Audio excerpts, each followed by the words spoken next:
Okay, so good evening, everybody. I would like to thank our chairman for the presentation. I would like to thank the EFRI for the invitation and the initiation of the Journal Club. I think this is very important, and we hope to participate more in the coming sessions. So today's Journal Club will be regarding sperm DNA fragmentation. It will be in two sessions, as Dr. Medhat was just saying. I will be discussing regarding the indications and method of testing, and we'll do a critical appraisal of the available guidelines. And this will be followed by my colleague, Dr. Muhammad, who will be presenting about the ways of management of elevated sperm DNA fragmentation.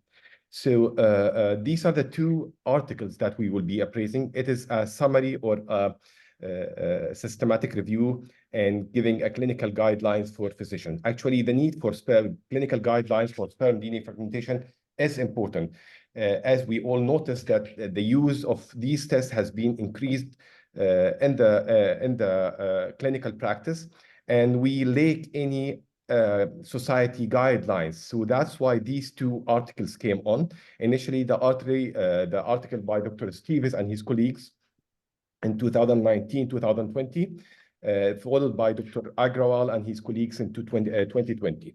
So generally, sperm DNA fragmentation.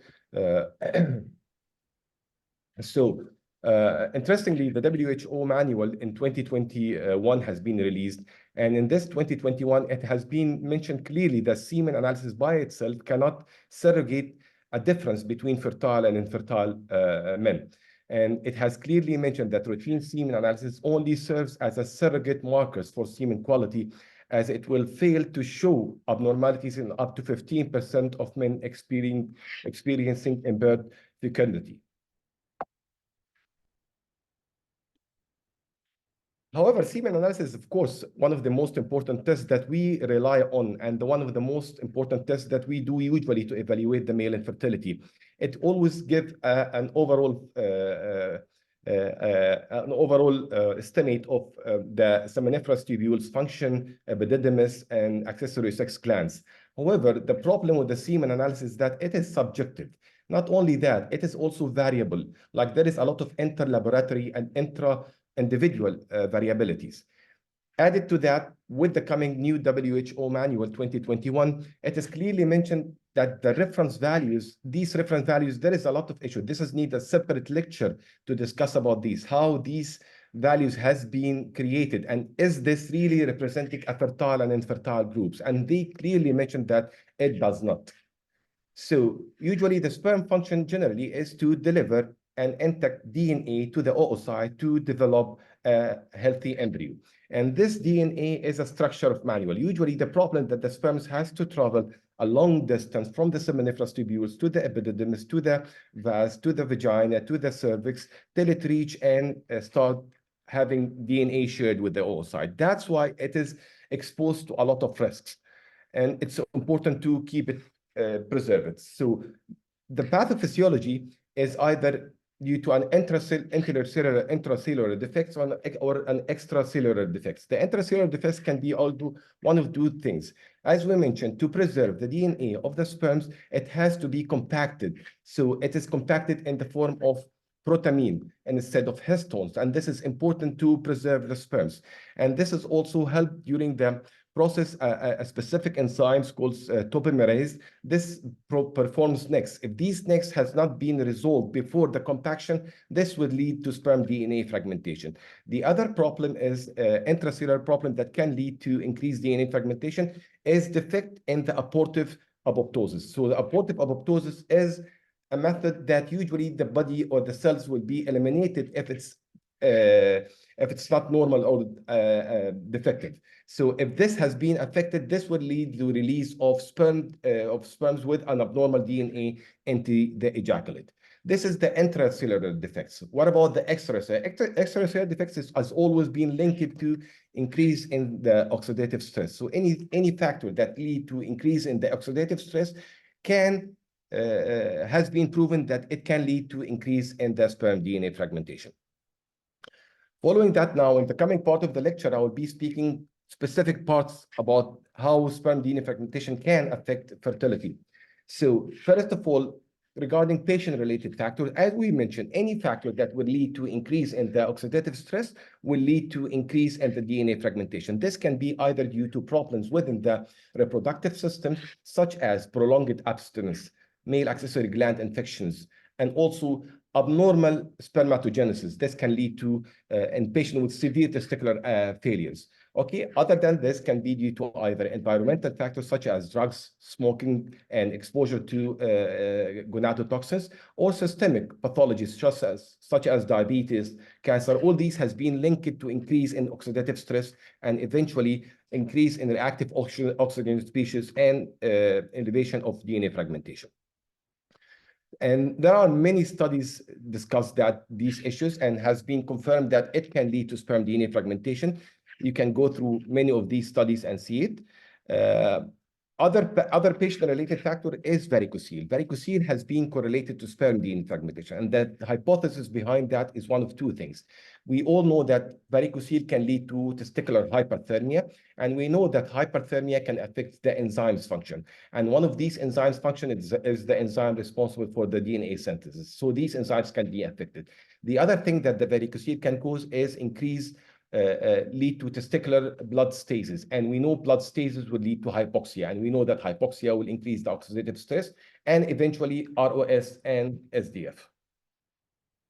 So many studies also have been correlating sperm DNA fragmentation with varicocele. And I presented here the studies that have been presented in the two guidelines that we are discussing today. One of them, two of them are meta-analysis, and one of them are big cross-sectional study that include that in this cross-sectional study, there was about 400 men with varicocele, and they found that always patient who's having varicocele will have elevated sperm DNA fragmentation. The meta-analysis one had included 12 studies, and the other one included 21 studies, and in both of them found that sperm DNA fragmentation is elevated with patient with having varicocele. So then we will go now to compare between sperm DNA fragmentation and male fertility in general. And we know multiple studies have shown that sperm DNA fragmentation can lead to increase in vacuolated sperm nuclei, change in acrosomal integrity, alteration in sperm proteomics, and eventually impaired fertilization with hyperactivation and capacitations. This is one of the biggest systematic review and meta-analysis that has been published in 2019 by Santi and his colleague, included 28 studies. And it has shown that usually fertile patients will have a higher DNA fragmentation than fertile controls. But in this study also, it was found that this was independent of the assay that has been used to detect the DNA fragmentation that we will be discussing later on the presentation. And not only that, also a DNA fragmentation cutoff value of 20 or less, equal to 20 or more, is predictive of male infertility with 79% sensitivity and 86% specificity. Patient with unexplained infertility, also these special category of patient who's having normal semen analysis, they presented two studies that have shown that patient with unexplained infertility have a higher DNA fragmentation than proven fertile control. One of them have showed that it reached up to 18%, and in another study that included around 200 patients with unexplained infertility, 36% had an abnormal or elevated SDF. What about idiopathic, specifically now, not the unexplained, the idiopathic male infertility? Up to 40 to 50% of these population will have elevation of SDF. One of the first who reported that was Atkins, and his study that has shown that increase in ROS and oxidative and SDF is higher with idiopathic male infertility. Another recent study that used two assays to detect the sperm DNA fragmentation, you can see that included normal controls of 27 and abnormal patients with idiopathic infertility of 180 patients. And they used two different methods to test for the DNA fragmentation. And in both of them, patients with idiopathic infertility have a higher sperm DNA fragmentation. So now let's look into pregnancy outcomes or pregnancy in general. So first of all, natural pregnancy. Natural pregnancy, there is prolonged time to pregnancy, and this has been proved in one meta-analysis done by Zini and his colleague. and they found that there is a strong correlation between sperm DNA fragmentation and failure to conceive. Naturally, another study by Spano also found the same finding. What about intrauterine insemination? Intrauterine insemination is, even though there is a lot of studies I'm presenting here, like the data in the review have included 2 meta-analyses, and one of the initial study of that has been discussed that by Dr. Bangum, and all of them have shown that patients with elevated sperm DNA fragmentation have less chances of pregnancy with IUI. However, there are some meta-analyses also that have shown that this is not clear indication. IVF, 4 meta-analysis has been reviewed, and the 4 meta-analysis have showed that there is lower pregnancy rate with IVF. However, when you look into the XC, only 1 meta-analysis by Simon and his colleague have reported that there is significantly lower pregnancy rate with elevated SDF. However, the other 3 meta-analyses failed to prove the same. Live birth rates. Only one meta-analysis has been included, and it had shown that both IVF and XC have lower live birth rate with patient who's having high DNA fragmentation. Also miscarriage, 2 meta-analysis, and both of them have showed that there is increase in the miscarriage with elevated sperm DNA fragmentation. What about cryopreservation has not been discussed in the patients of the review of Dr. Ashok. However, it has been discussed of the Steves and his colleagues. It's interesting that patients always that we require DNA fragmentation are usually either the cancer patient or patient who's having severe testicular failure. And these 2 categories of patients are prone to have a higher sperm DNA fragmentation. So the question as a clinician here is what we have to do. Is there any way to freeze and use sperms? What is the best method to use for freezing in such category of patients? So there was a systematic review that has been looked into that, and this systematic review has been published, even discussed in the WHO manual, included 13 randomized controlled study and compared conventional freezing with vitrifications. So with vitrification, actually the sperm motility and the progressive motility was significantly higher.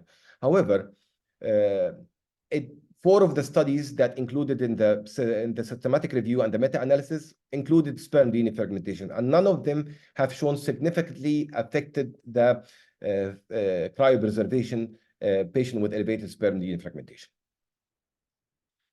So based on that, when to test for sperm DNA fragmentation, this is the indication that we have been discussing. If you can see, both of them have included the same indication. This is unexplained male infertility and idiopathic male infertility, recurrent pregnancy loss, intrauterine insemination, IVF, XC, clinical varicocele, exposure, risk factor, and cryopreservation. Most of them, the clinical evidence here are either grade C or B. Okay, and even in IUI and IVF, both of them recommended to be done before and after, with only in XC grade B and C. So, however, in Agrawal, as I told you earlier, they did not discuss the cryopreservation. However, and Steves and his colleagues discussed the cryopreservation, and he put a recommendation level of D. So now we look into the indication. Let's go to ways of measurements or assays that measure the sperm DNA fragmentation. In general principle, there are 2 main ways to measure the sperm DNA fragmentation: the direct and the indirect. The direct, usually they incorporate the use of probes and dyes, and these will detect directly the single and double strand damage in the DNA. And the example for that is the tunnel assays. However, the indirect, usually they are the sperms are susceptible to the DNA of the sperms are DNA anculated using an acid. Okay, and these will, the sperms that are with higher DNA fragmentation will be detected. An example of that are the sperm chromatin structure assay, sperm chromatin decondensation, and the COMET test. I'll go one by one quickly. So the sperm chromatin structure assay is one of the first tests to be developed. It's a flow cytometer test. If you can log, usually the sperms will be exposed to denaturating effect, and then using a flow cytometer, there will be metachromatic shift either to green or red. The red is the sperm with the DNA fragmentation. The green is the sperm without the DNA fragmentation. The more the shift to the red, the higher the DNA fragmentation. And this is usually the graphs that you can be using. And if you can see here, the more the shift to the red is a higher DNA fragmentation.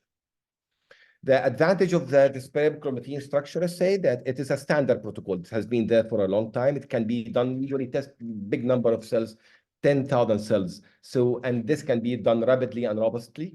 There is like threshold, it is established, but it is still under discussion, and it can detect single and double strand DNA. However, equipment cost, flow cytometer is not cheap, and you need to have personnel who are well trained to do the test. The second test is the COMET test. Is another example of the indirect test of DNA fragmentation. And here, a single cell gel electrophoresis will be with exposure to an electric field under natural or alkaline condition. And it is, if you look into the picture, this is usually the nucleus of the sperms with the DNA. And the more the tail, the comet tail, this is the comet, that's why we call it. It looks like a comet with a tail. So the tail is the DNA fragmentation. The bigger the tail, the bigger the DNA fragmentation, the higher the DNA fragmentation. So, it's measure the actual amount of DNA damage per sperms. The advantage, however, this is usually used in a research protocols, not usually in, it cannot be done everyday practice. So the advantage can be used in patients with severe oligospermia because you need only 5,000 sperms to do the test. It can identify altered bases, can detect single or double strand breaks. However, it is not easy to be done as I mentioned in clinical practice, and it requires highly specialized personnel to analyze the results. One of the most common tests that is done is the CSD, or the sperm chromatin decondensation test. And this is actually a simple test. It's a kit which detect the after fixation. It can detect either the intact sperms or damaged sperms. The intact sperms usually have a halo. That's why it's called the halo test. Or the damaged DNA usually have absent of these halo or a small halo. The advantages, as I mentioned, this is a simple test. The threshold has been discussed. Essentially was 30, now 20, somebody using 25 different thresholds. However, the disadvantage, it is only inter-observer variability. And the other thing that it only can measure over 500 sperms. So still not like the other. The other was using 10,000 sperms or 5,000 sperms. Tunnel is the only example of the direct test. It detects the next or free ends of DNA by utilizing fluorescent nucleotides, and staining also using DUTB. And this will follow that will be taken by the breaks and the DNA damage, whether single or double strand, using a flow cytometer. And the flow cytometer machine is a top desk machine, simple. We have it here in our center. It's called a Curie C6 flow cytometer. And these are usually the graphs that you will be getting with the tunnel assays. Advantage, it is sensitive, reliable, have minimal inter-observer variability, can be performed on a few sperms, can detect single strands and double strands. However, again, the flow cytometer is an expensive machine and requires still standardization between different laboratories. So we don't have still clear cutoff value. So which test to use based on the guidelines? So the guidelines that we have, both of them here are presented. Both of them, like Agrawal, didn't give any grade of evidence, but both of them have discussed the 4 assay that we have included, and they have discussed how the tests are being done, and they have discussed everything regarding them. Steve is voted as a grade B. Both of them can be used, no problems. Also, Steve has added that the recommendation regarding the abstinence time before the test, this is important, and how to manage the frozen sperms, that we can still do it under frozen sperms. This was not included in the Agrawal paper. Cutoff values, so Agrawal didn't mention cutoff values. He mentioned generally during the manuscripts, 20% is the cutoff value, but he did not put explicit recommendation. And I will be showing why he have done that. Actually, this is very reasonable. However, in Steve's, they put a cutoff value of 20% for sperm chromatin structure assay, tunnel, and CSD, and 26% for the COMET assay.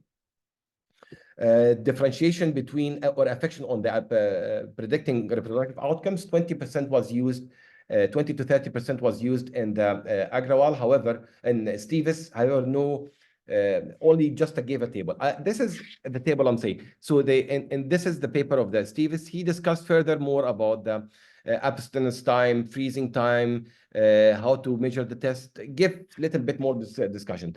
In Agrawal, this is important, and this is, we have always to look. One of the great defects in all the studies that is done for the sperm DNA fragmentation, the cutoff value. So if you can see here, the different cutoff values, this is, for example, for tunnel. You can see different cutoff values has been used, like 4, 15, 18, 20, 17. So different cutoff values with different specificities, different sensitivities. So we have to be very, very careful when we look to the studies and the specificity and sensitivity of these studies. This is not only regarding the tunnel, all the other tests, like even in the comments, some of them use 15, some of them use 56, 44. So there are big variations in the cutoff value. Sperm protein structure and CSD, a little bit like CSD is more between 20 to 30% most of the studies. But some of them was less than 20, some of them was almost 30. Okay, so now we have discussed the indication and we have discussed the method of testing. Let's look into the international guidelines. I will go through them one by one. I'm almost done. So European guidelines. So now recently, after these guidelines, we started to see indications in the guidelines. And that's what we're looking for, actually. We need these societies' guidelines to help clinicians to make better decision and serving their patients. So first of all, risk factors for elevated SDF has been listed in the European guidelines published in 2021. And however, no specific recommendation for the test was made. Also, varicocelectomy or varicocele has been put with a weak recommendation that being to be tested and varicocelectomy to be done in patients with elevated SDF with a weak recommendation. Also, patient with unexplained infertility, this has been a strong recommendation. Patient with recurrent pregnancy loss from ART, also this is a strong recommendation. So these, now we have 2 strong recommendations, 1 weak recommendation. Also, regarding European Academy for Andrology, they put with a low level of evidence, advise that patients who are deciding between waiting for natural pregnancy or going to be referred to assisted reproductive technologies, ART, to do a sperm DNA fragmentation before that. If it is normal, they can go wait further to try to have spontaneous pregnancy. If it is elevated, it's better to go for ART. Also, it included when IOI partners, if IOI is going to be done, it's better to do a DNA fragmentation. And if it is elevated, it's better not to go for an IOI. Also, regarding patient who's going for IVF or XC, it's to do a sperm DNA fragmentation. If it's elevated, it's better to go for XC rather than IVF. ASRM and AUA, so they mentioned clearly that SDF is not recommended in the initial evaluation. And they put this as a moderate recommendation with a grade of level of evidence of C. However, patient with failed ART cycles should advise that they can go for sperm DNA fragmentation, and this is considered an expert opinion. And also patient with recurrent pregnancy loss. So we have always patient with failed ART and patient with recurrent pregnancy loss. That can go for sperm DNA fragmentation testing. What about ESHRI? ESHRI is more conservative, as you know. So testing for sperm DNA fragmentation is not recommended when semen analysis, according to WHO criteria, is normal, like unexplained infertility. However, recurrent pregnancy loss, they advise if there is any of the risk factors that can lead to DNA fragmentation to be evaluated and tested, and assessing sperm DNA fragmentation in couples with recurrent pregnancy loss, again, could be considered for diagnostic purposes, and this is put as a conditional. Finally, the new manual for the first time, sperm DNA fragmentation now has been explained. They gave the different tests to be done, and they give complete explanation of the tunnel assay, CSD, CSA, and Comet assay. However, they did not give any threshold for testing, and they did not give any indication, and utility was not being addressed in the WHO. And by this slide, I'm reaching my final slide. I hope that it was helpful. Thank you, everybody.